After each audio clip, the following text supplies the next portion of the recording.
When I was growing up, we rarely used seat belts, and whoever even heard of a car seat? But now we know so much more. But a car seat played a significant role in this family's future. Take a look.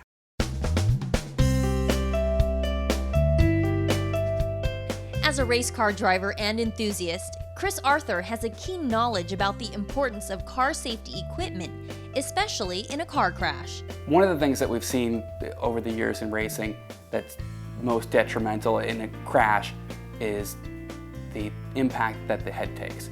The head and neck of a human is just not designed to withstand that type of impact. So when Chris and his wife Sarah became proud parents of a baby girl, he knew exactly what he wanted in car seat protection.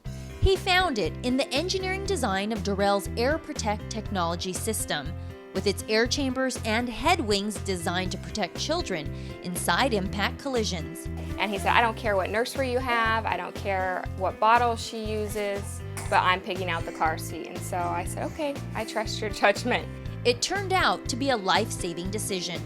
4 months later, his wife Sarah and baby daughter Ella were involved in a near-fatal collision when a 10,000-pound GMC work van rammed into the side of their SUV at 50 miles per hour, knocking Sarah unconscious, but leaving little Ella unharmed in the back seat.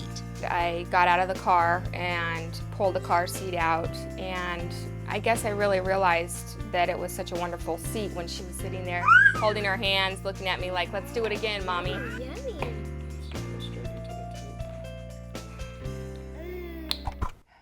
Julie Valise is the consumer safety expert for Durrell Juvenile Group. They're the company who made that car seat that saved baby Ella's life. Hey, Julie. Hi. Great to be the here. show. Thank you so much. So what was so special about that car seat that it worked? One of the things that was so special was the family took the time to pick the right seat and have it installed correctly. 3 out of 4 car seats are installed incorrectly, and that can put your child at risk. But they also picked a car seat with technology known as Air Protect, where there is extra cushion, almost like little airbags around your head to give extra protection for baby Ella and for any child. Yeah, so why do people make so many mistakes about car seats?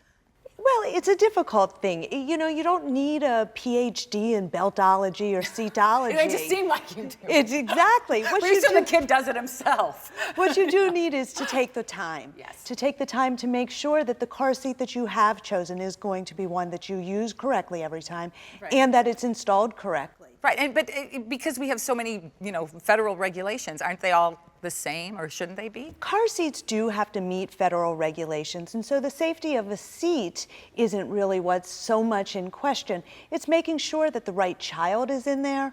Also, that when you have a child that's younger than 2 years old, they should remain rear-facing. Really? And rear-facing as long as you can. Not turning them around until they're 35, 40 pounds or over 2 years old. Wow. So, I mean, because you don't hear about that at all. That's new since my kids. My kids are 15 and 17, and that certainly wasn't the case back then. And who's the biggest offender, the parents or the kids? I mean, when they get a little bit older, because I know kids get squirmy. Well, I think as parents, we all find it hard to say no when their kids are complaining so loudly. I know, and no is a complete sentence. Yeah, and it should be. It should be. But yes. I think when it comes to transporting your child and having them in the car, saying no is what you need to do, and make sure that they stay in that car seat for as long as possible. When does a child move into a booster? What is a good kind of rule of thumb? Because I know it's very confusing out there, and every state has a different kind of regulation. Well, it is a patchwork of laws in terms of when to put your child in a booster. But you should make sure that they're in a booster when you can't let them out of a booster until they're about 4'9" or over 80 pounds. Well, thank you so much for coming. This is a great, my kids don't need it anymore, but I have nieces and nephews. Thank you.